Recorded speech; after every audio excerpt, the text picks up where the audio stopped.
Friends, यहाँ 26 जनवरी का programme हो रहा है। मैं आप लोग दिखा रही हूँ, आप लोग देख सकते हैं। यहाँ पे एक छोटा सा प्रोग्राम हो रहा है। यह एक ग्रामीण है,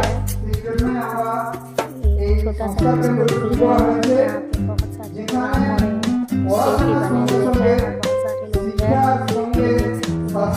लोग हैं। সব ধরনের গুণসম্পন্ন সংস্কারযুক্ত শিক্ষা পায়, যে শিক্ষাটা আমাদের শিশুমন্দির বা বিভিন্ন আশ্রমে যেগুলো পায়, এই ধরনেরই আমাদের প্রচেষ্টা। গোবিন্দপুরে আমাদের শুরু হয়েছে ছোট্ট একটু বলি, সেখানে আমাদের বর্তমানে অবৈতনিক পদ্ধতির মধ্যে শিক্ষার সঙ্গে সঙ্গে যে কয়েকটা ক্লাস শুরু হয়েছে, ড্রয়িংয়ের ক্লাস, নাচের, গেম, কম্পিউটার, সব ধরনের শিক্ষা যাতে ছেলে মেয়েরা পায়। এমন কিছু আর্থিক অসুবিধা আছে